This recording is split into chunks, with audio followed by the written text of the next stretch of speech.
Hi guys, this is Himanshu Siwal. आज मैं आपको बताने वाला हूं क्वेश्चन नंबर 6। देखिए 6th क्वेश्चन मैंने आपसे लास्ट वीडियो में कह दिया था आप ट्राई कर लें, लेकिन मे भी कुछ बच्चों का ना हुआ हो तो मैं आपको ये करा देता हूं। देखिए 6th क्वेश्चन के अंदर क्या दिया है, हमें दो सेमी सर्कुलर वायर दिए हैं। ये दो सेमी सर्कुलर वायर दिए हैं, ये सेंटर पॉइंट C है, ये डिस्टेंस R1 और ये डिस्टेंस R2। ठीक है, करंट इसके अंदर फ्लो कर रहा है, I करंट इधर और ये आपका I करंट हो गया, इधर करंट जा रहा है, इधर करंट जा रहा है। इसके नाम भी लिखे हैं SR Q P और इन पॉइंट्स का भी मैं कुछ नाम मान लूँ X और Y। ठीक है, तो एक तो आप याद रखिए ये SR और PQ पॉइंट ये सेंटर से ही पास होकर जा रहे हैं, ये जो लाइन जा रही है। इसका मतलब कि जो मैग्नेटिक फील्ड है वो इस वायर की वजह से इस पॉइंट पर प्रोड्यूस नहीं होगा। यानी जो मैग्नेटिक फील्ड है वो कौन प्रोड्यूस करेगा, सिर्फ सेमी सर्कुलर वायर्स ही प्रोड्यूस करेंगी। Magnetic field due to semi circle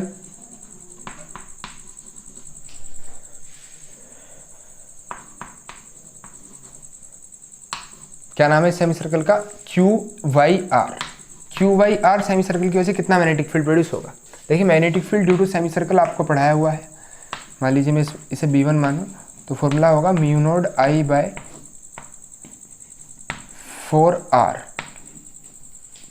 ठीक है, एक बार चेक कर लेते हैं सेमी सर्कुलर वायर की वजह से मैग्नेटिक फील्ड कितना प्रोड्यूस हो रहा है। ये डेरिवेशन आपको बायो-सावर्ट लॉ की एप्लीकेशन के अंदर कराया हुआ है। हाँ, तो सेमी सर्कल के केस में म्यू नोड I/4R। ठीक है, अगर मैं इसकी डायरेक्शन की बात करूँ तो डायरेक्शन देखिए, ये सेमी सर्कल जो बन रहा है बिल्कुल गोल बन रहा है। इसका मतलब ये जो प्लेन है वो कैसा प्लेन है, XY प्लेन है। ठीक है, XY प्लेन की हम बात कर रहे हैं। और जो मैग्नेटिक फील्ड है देखिए डायरेक्शन कैसी है करंट की, एंटी क्लॉकवाइज। मैंने आपको क्या बताया, एंटी क्लॉकवाइज हो तो पॉजिटिव लगा दो और जो एक्सिस बच गई वो एक्सिस लिख दो। और अगर आपको ये रूल समझ में नहीं आया तो आप प्रैक्टिकल रूल देख लें कि फिंगर्स को कर्ल करा दो करंट की डायरेक्शन में और जो थंब की डायरेक्शन होगी वो मैग्नेटिक फील्ड होगी और बोर्ड से बाहर निकलता हुआ मतलब पॉजिटिव Z।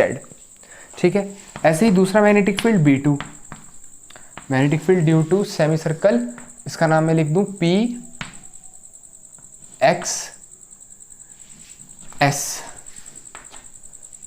ठीक है, फॉर्मूला तो उतना ही रहेगा, लेकिन इसकी रेडियस तो R1 थी, इसकी रेडियस कितनी होगी R2। ठीक है, डायग्राम के अंदर रेडियस हाँ R2 दी है और डायरेक्शन जो होगी देखिए करंट इसके अंदर इधर जा रहा है तो मैग्नेटिक फील्ड अंदर की तरफ होगा। या आप देख सकते हैं कि क्लॉकवाइज है तो -Z एक्सिस। तो इन दोनों की डायरेक्शन जो आई वो कैसी आई बच्चों, अपोजिट आई है। अब जब डायरेक्शन अपोजिट है तो मैग्नेटिक फील्ड ऐड होगा या सब्ट्रैक्ट, जैसा कि आप सब जानते हैं सब्ट्रैक्ट होगा, लेकिन सब्ट्रैक्ट कैसा होगा, बड़े में से छोटा।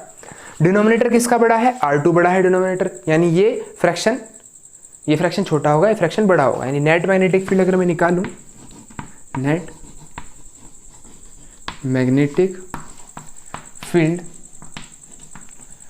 एट C पॉइंट पर नेट मैग्नेटिक फील्ड की वैल्यू निकालें तो नेट मैग्नेटिक फील्ड की वैल्यू कितनी होगी, B =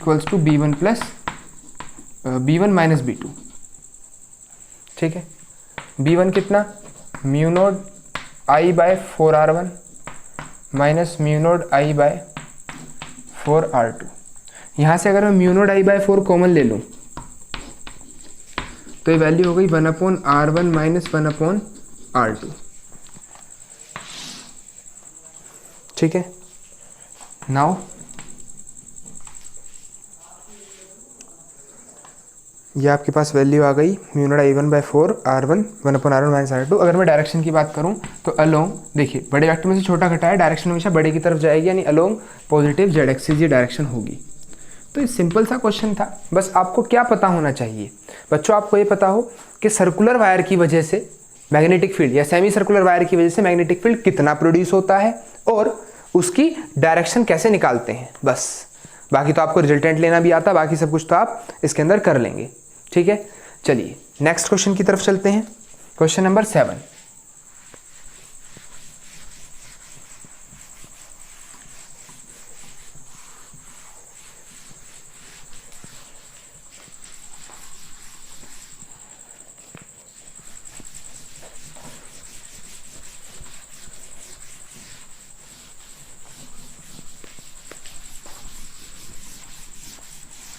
देखिए जरा क्वेश्चन नंबर 7 के अंदर क्या दिया है, 2 स्मॉल आइडेंटिकल सर्कुलर लूप्स। मेरे पास 2 स्मॉल आइडेंटिकल सर्कुलर लूप्स हैं, एक लूप 1 नाम दे रखा है क्वेश्चन के अंदर खुद ही, और एक लूप 2। 2 ये लूप हैं, ये इसकी एक्सिस हो गई और ये इस लूप की एक्सिस हो गई। एक्सिस है दोनों की परपेंडिकुलर। ये पॉइंट हो गया O। ठीक है, मैं आपको अगर प्रैक्टिकली समझाने की कोशिश करूं तो मैं कह सकता हूं कि मेरे पास एक लूप ये है जिसकी एक्सिस क्या है, इसके अंदर से पास होने वाली ये लाइन, ठीक है, सेंटर से, और एक लूप ऐसे रखा हुआ है, इसकी एक्सिस कहाँ है, ये जो लाइन जा रही है ये पास होने वाली। तो दोनों लाइन जो है परपेंडिकुलर होंगी। ठीक, दोनों लूप आइडेंटिकल, क्वेश्चन के अंदर वर्ड यूज किया गया है आइडेंटिकल, तो दोनों लूप आपके आइडेंटिकल हैं और दोनों के अंदर इक्वल करंट फ्लो कर रहा है और डायरेक्शन हमें दी हुई है। इसके अंदर करंट एंटी क्लॉकवाइज है और इसके अंदर करंट जो है वो क्लॉकवाइज है। एक्स डिस्टेंस दूरी पर इस लूप से, ये पॉइंट है, इस लूप से भी एक्स डिस्टेंस दूरी पर इसके सेंटर। रेडियस हमें नहीं दी, रेडियस हम लेट कर लें, आइडेंटिकल है तो दोनों की रेडियस सेम ही मान लें। ठीक है, magnetic field due to circular loop first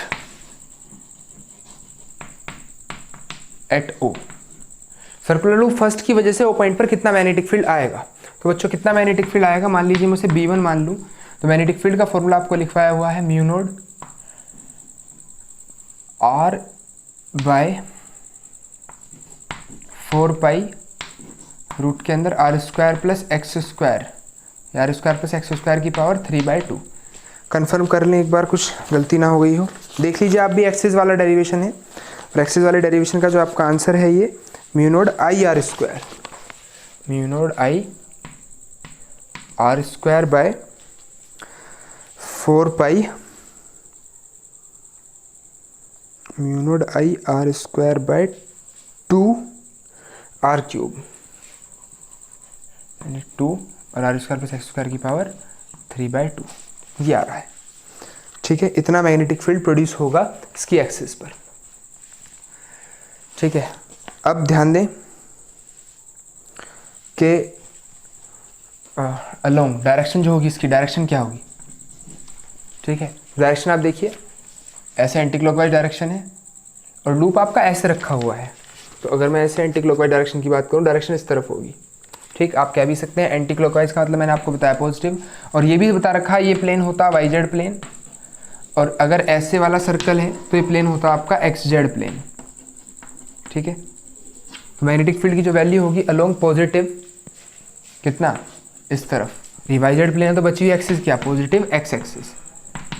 ठीक, ऐसे ही same magnetic field due to circular loop second at O, तो B2 में वो मैग्नेटिक फील्ड मान लूँ, B2 मैग्नेटिक फील्ड की वैल्यू कितनी है, mu node I R square by 2 R square plus x square की पावर 3/2। मैग्नीट्यूड तो सेम ही होगा क्योंकि एक्स भी सेम है, आर भी सेम है, करंट भी सेम है।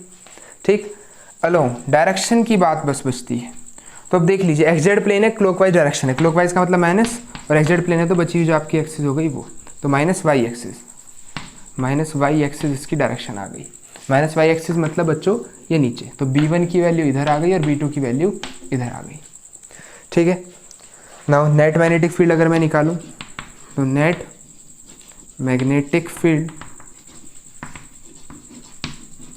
एट O, O पॉइंट पर नेट मैग्नेटिक फील्ड कितना होगा, B इक्वल्स टू रूट के अंदर B1 का स्क्वायर प्लस B2 का स्क्वायर। अब B1 B2 का मैग्नीट्यूड सेम है, यानी मैं दोनों को B1 लिख दूं तो 2B1 स्क्वायर ये बन जाएगा, और अगर रूट लेंगे तो जो B नेट आया है नेट मैग्नेटिक फील्ड वो कितना आया, √2B1, और √2B1 की वैल्यू कितनी आ गई, mu node I R square by 2 R square plus x square की पावर 3/2, और जो डायरेक्शन होगी वो कहाँ होगी, इनके जस्ट बीच में। तो यही हमें बताना था कि नेट मैग्नेटिक फील्ड कितना प्रोड्यूस हो रहा है और उसकी डायरेक्शन क्या है। ठीक है, तो हमारे पास ये डायरेक्शन आ गई। सिंपल सा क्वेश्चन है, ज़्यादा हार्ड नहीं है ये भी। चलिए नेक्स्ट क्वेश्चन की तरफ चलते हैं, इंपॉर्टेंट क्वेश्चन है बहुत ज़्यादा आपका ये। नेक्स्ट क्वेश्चन आपका दिया हुआ है क्वेश्चन नंबर 8। ध्यान से देखिएगा, बहुत ज़्यादा ध्यान से देखिएगा।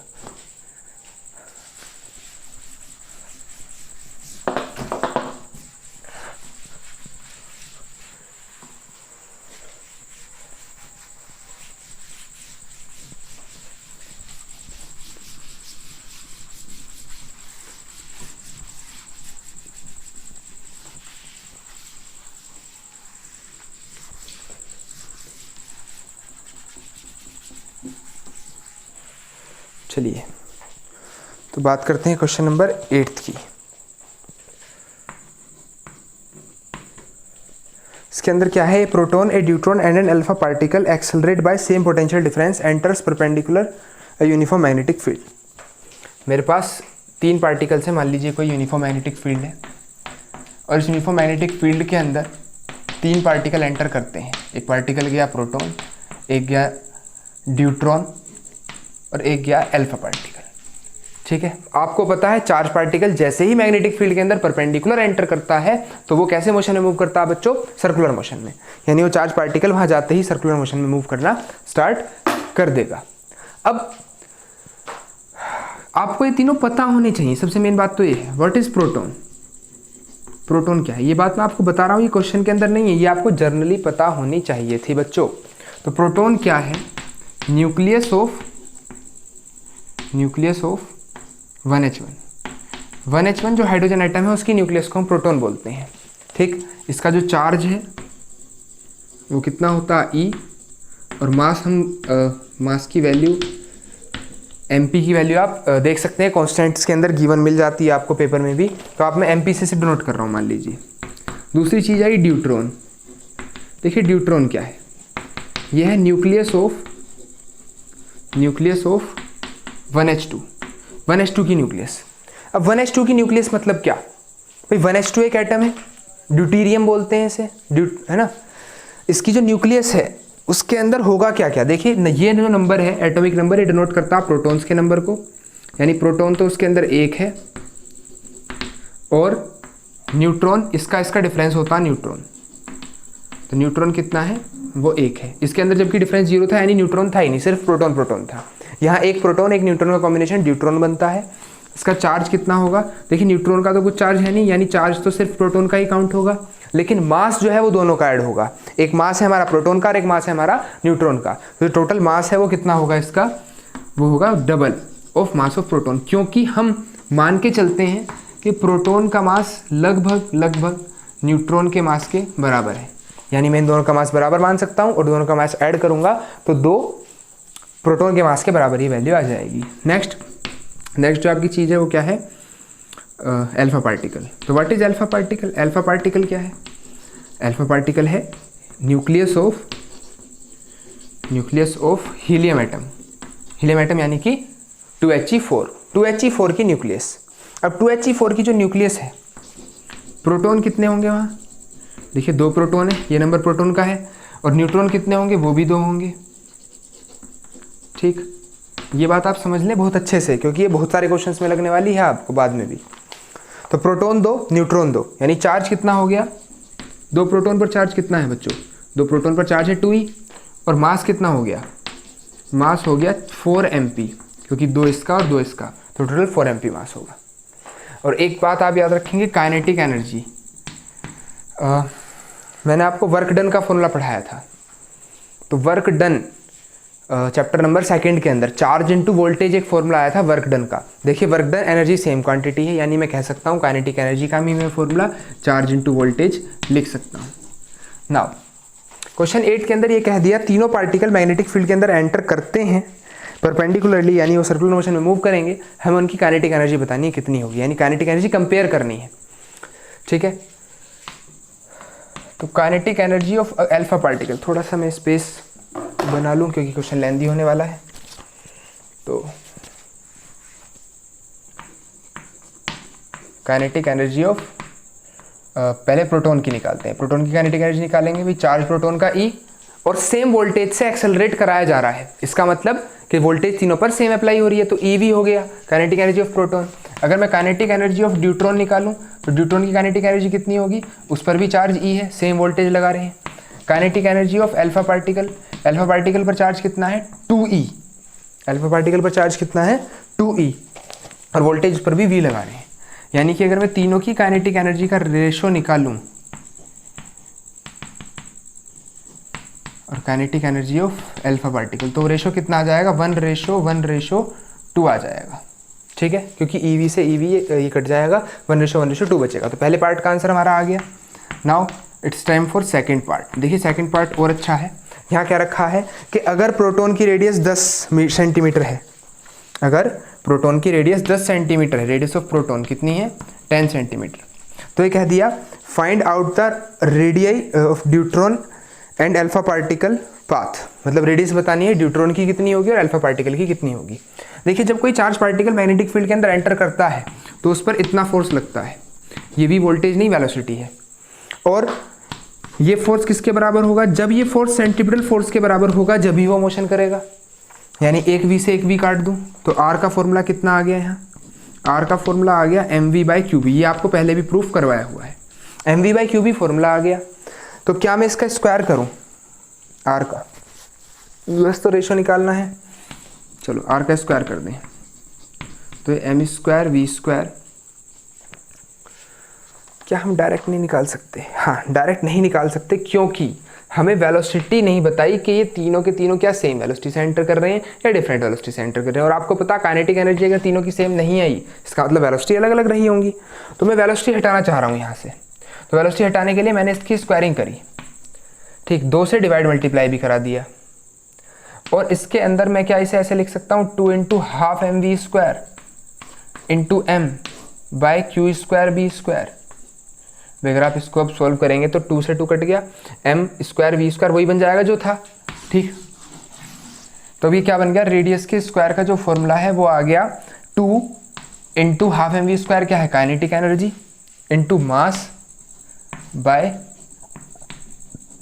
क्यू स्क्वायर बी स्क्वायर, ये फॉर्मूला आ गया। अगर मैं काइनेटिक इसकी रेडियस निकालूं किसकी, प्रोटॉन की, तो बच्चों प्रोटॉन की रेडियस कितनी होगी, देखिए kinetic energy 2 into kinetic energy of proton mass of proton by charge of proton E और B square. Magnetic field same है सबके लिए।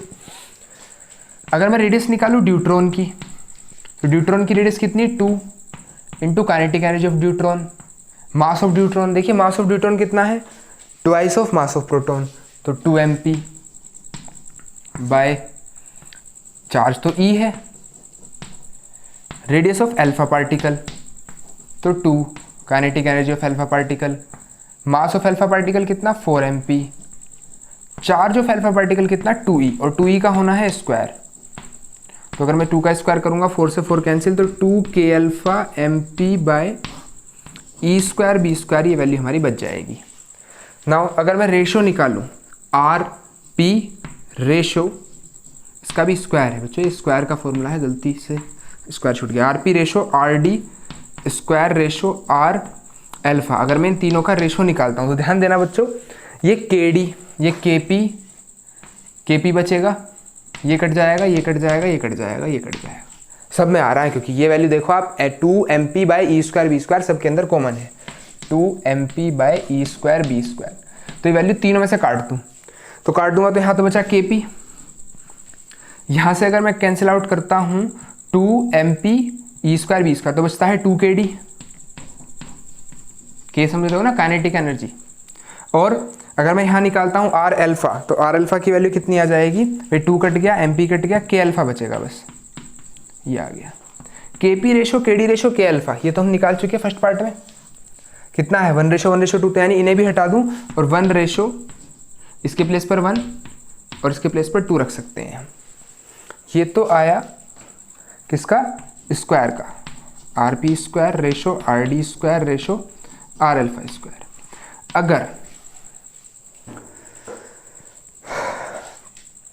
अगर मैं रूट लूँ तो R p ratio R d ratio R alpha कितना आ जाएगा 1:√2 रेशो √2। ठीक है, निकालना क्या था, हमें निकालनी थी रेडियस ऑफ ड्यूट्रॉन, तो radius of proton by radius of deuteron का रेशो कितना आ गया 1:√2, ये वैल्यू दी है 10, तो 10 by R d equals to 1/√2, तो आर डी की वैल्यू कितनी आ गई 10√2 सेंटीमीटर, और सेम इतनी ही वैल्यू आर अल्फा की आ जाएगी क्योंकि रेशो सेम है, तो आर अल्फा की वैल्यू भी कितनी आ जाएगी 10√2 सेंटीमीटर। यानी कि अगर प्रोटॉन 10 सेंटीमीटर के रेडियस में घूम रहा है तो जो अल्फा पार्टिकल और ड्यूट्रॉन है वो 10√2 रेडियस के सर्कल के अंदर घूम रहे होंगे। तो किसकी रेडियस ज़्यादा है, हाँ अल्फा पार्टिकल और ड्यूट्रॉन की रेडियस सेम है, लेकिन प्रोटॉन से इन दोनों की ही रेडियस क्या है, ज़्यादा है। चलिए अब चलते हैं अपने नेक्स्ट क्वेश्चन, बहुत इंपॉर्टेंट क्वेश्चन था बच्चों ये वाला। अब नेक्स्ट क्वेश्चन की तरफ ध्यान दें।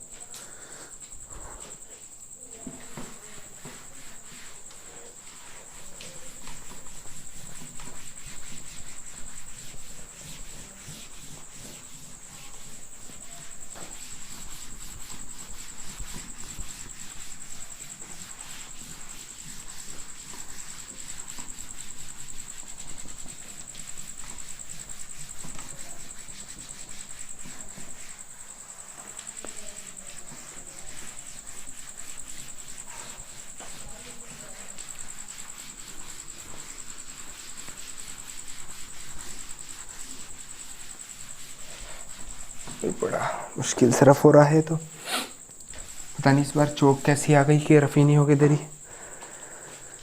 हाँ चलिए, क्वेश्चन नंबर 9 देखिए, साइक्लोट्रॉन का क्वेश्चन है और सीबीएसई की दुआ से ये टॉपिक आपका जो है हट चुका है सिलेबस से, परंतु हमें तो पढ़ाना ही है, हमारा काम है पढ़ाने का। सिंपल है, देखिए साइक्लोट्रॉन की अंदर जो मैग्नेटिक फील्ड है वो दे रखा है। कितना मैग्नेटिक फील्ड प्रोड्यूस होता है साइक्लोट्रॉन का? 1.4 टेस्ला दिया है। Use to accelerate proton, proton को एक्सेलरेट करना है। बताना है कितना रैपिडली इलेक्ट्रिक फील्ड जो प्लेट्स के बीच में, आपको ध्यान है साइक्लोट्रॉन के दोनों जो डीज थे उनके बीच में वो लगाया हुआ था ऑक्सीलेटर, जिससे उसके साइन बदलते हैं। तो पूछा कितनी देर में, कितने टाइम में साइन चेंज होंगे। ठीक, मास ऑफ प्रोटॉन भी दिया है और चार्ज ऑफ प्रोटॉन भी दिया है। तो टाइम पूछा है कितनी देर में। तो देखिए टाइम, साइक्लोट्रॉन टॉपिक खोल लें और उस टॉपिक में देखें ध्यान से, तो टाइम का फॉर्मूला हमने प्रूफ करा रखा, बहुत सिंपल सा ही फॉर्मूला है। टाइम का फॉर्मूला प्रूफ करवाया हुआ है। ये है आपका पाई एम बाय क्यू बी, पाई एम बाय क्यू बी। तो यहाँ वैल्यू पुट कर दें, पाई एम दिया है गिवन, ई दिया है क्यू की वैल्यू और बी दिया है, सब कुछ दिया है, टाइम निकाल देंगे। तो आपको फॉर्मूला पुट करके सीधा आंसर निकालना है, तो मुझे और कुछ इसके अंदर कराने की जरूरत नहीं। फ्रीक्वेंसी और पूछी है तो फ्रीक्वेंसी भी आप कैलकुलेट कर लेंगे, क्योंकि फ्रीक्वेंसी का हमने फॉर्मूला प्रूफ करा रखा है। फ्रीक्वेंसी का फॉर्मूला है क्यू बी बाय 2πm। तो क्यू बी बाय 2πm सारी वैल्यू पता है, पुट करो आंसर निकाल दो, कुछ नहीं करना, सिर्फ पुट करके आंसर निकालना है। तो ये मैं आपके खाते में छोड़ रहा हूँ question. Next 10th question, an oscillator एक साइक्लोट्रॉन एक्सेलरेट एक second, a cyclotron oscillation frequency of 10 megahertz. Frequency हमें दे रखी है साइक्लोट्रॉन की ऑक्सीलेशन की 10 मेगाहर्ट्ज। मेगाहर्ट्ज को अगर हम हर्ट्ज में बदले तो 10⁶ हर्ट्ज आएगा प्लस का। What should be the opening magnetic field, operating magnetic field B बताना है। अगर रेडियस 60 सेंटीमीटर है तो रेडियस 60 सेंटीमीटर है, और फिर क्या रखा है, काइनेटिक एनर्जी भी बताओ। तो देखिए मैं अगर फ्रीक्वेंसी का फॉर्मूला अप्लाई करूं क्यू बी बाय 2πm, तो मुझे n पता है, q होता मास of proton, sorry charge of proton पता है हमें, मास ऑफ प्रोटॉन पता है, तो यहाँ से b कैलकुलेट हो जाएगा। भाई n पता, q पता, 2π की वैल्यू पता, m की वैल्यू पता, b निकाल दोगे। सबसे पहला काम आपको b फाइंड करना है। जब b फाइंड हो गया तो कह रहा काइनेटिक एनर्जी निकालो। अब काइनेटिक एनर्जी का फॉर्मूला कितना प्रूफ करा हुआ है, साइक्लोट्रॉन टॉपिक के अंदर ही काइनेटिक एनर्जी का फॉर्मूला भी आपको प्रूफ करवा दिया। यानी साइक्लोट्रॉन के ऊपर जो क्वेश्चंस दिए गए हैं ये बहुत ज़्यादा बेसिक क्वेश्चन है, ऐसे क्वेश्चन है कि बस वैल्यू पुट करनी है, कैलकुलेशन करनी है और कुछ भी नहीं है। ये हो गया, ये फॉर्मूला है काइनेटिक एनर्जी का। तो आपको m पता है, रेडियस क्वेश्चन में दी है 60 सेंटीमीटर, q आपको पता है चार्ज ऑफ प्रोटॉन, और b अभी हम कैलकुलेट कर चुके होंगे। तो सारी वैल्यू पता है, बस पुट करनी है, आपका आंसर यहाँ भी आ जाएगा। 11th क्वेश्चन पर आइए। देखिए साइक्लोट्रॉन के 2 क्वेश्चन है। साइक्लोट्रॉन टॉपिक आपका सिलेबस में, लेटेस्ट सिलेबस जो 2020-21 का सिलेबस है उसके अंदर ये नहीं है। नेक्स्ट ईयर ये ऐड हो जाएगा, अगर सब कुछ नॉर्मल हो जाता तो नेक्स्ट ईयर ऐड होगा पक्का। तो आप जो है पढ़ लें इसे, अगर पढ़ना चाहें तो। मैं तो करवाऊंगा क्योंकि बहुत सारे एग्जाम्स ऐसे दोगे आप जहाँ साइक्लोट्रॉन आपका आएगा। यानी मैं कोई भी टॉपिक छुड़वा नहीं रहा, आपको टॉपिक की डिटेल्स बता दी गई हैं, कौन कौन से कट रहे हैं, आप उन्हें खुद स्किप कर दें अगर आप सिर्फ बोर्ड की तैयारी कर रहे हैं, और अगर आप कुछ फर्दर तैयारी कर रहे हैं तो आप उन्हें देख लें। ठीक है, देखिए ध्यान से क्वेश्चन नंबर 11। अब ये आपके सिलेबस में है।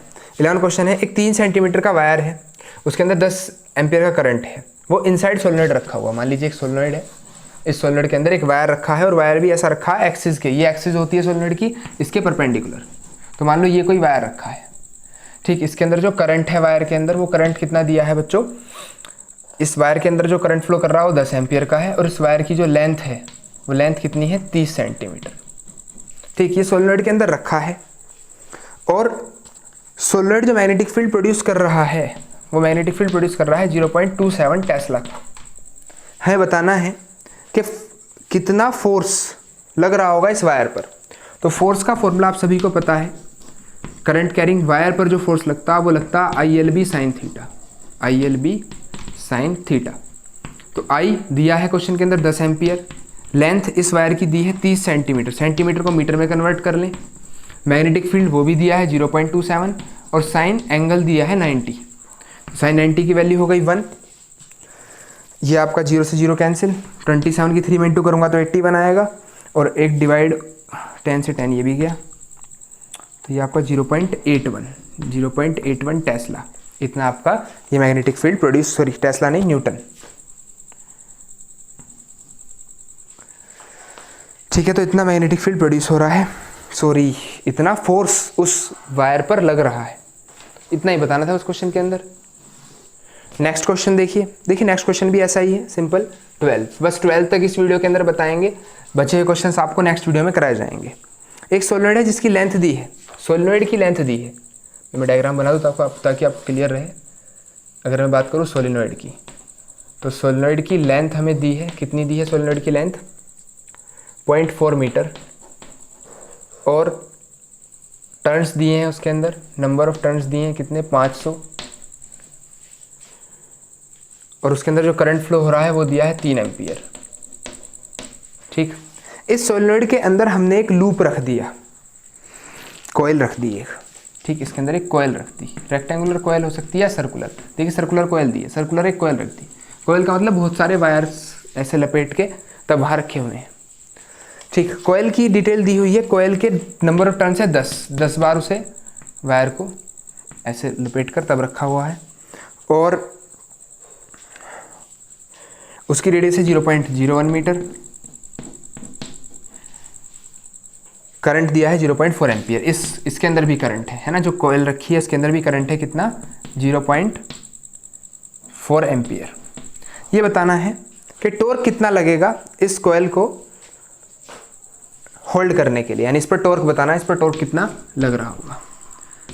तो देखिए टॉर्क का फॉर्मूला भी आपको प्रूफ नहीं कराया गया, इन क्वेश्चंस के बाद आपको एक वीडियो कराई जाएगी जिसके अंदर टॉर्क का फॉर्मूला प्रूफ करा दिया जाएगा। अभी आप फिलहाल इसे याद रख लें कि किसी कॉइल पर टॉर्क का फॉर्मूला कितना होता है, NIAB साइन थीटा।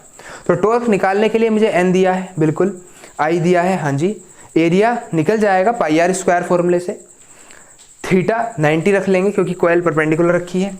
B नहीं पता, हमें नहीं पता कि ये सोलेनॉइड कितना मैग्नेटिक फील्ड प्रोड्यूस कर रहा होगा, तो मैग्नेटिक फील्ड नहीं पता, उसके लिए ये डिटेल दी है। तो मैग्नेटिक फील्ड इनसाइड सोलेनॉइड तो आप निकाल सकते हैं, मैग्नेटिक फील्ड इनसाइड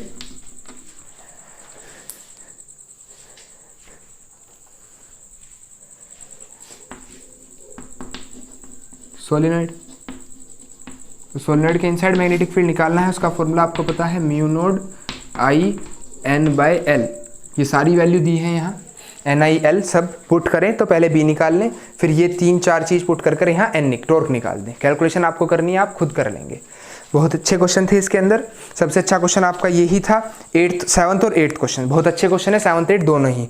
तो आप इसकी प्रैक्टिस करें, बचे हुए क्वेश्चंस आगे के भी आप ट्राई करें, वो आपको अगली वीडियो के अंदर कराए जाएंगे। अभी क्वेश्चन बच रहे हैं तो एक वीडियो तो पक्का है, 2 भी हो सकती हैं। इतना ही रखते हैं, थैंक यू।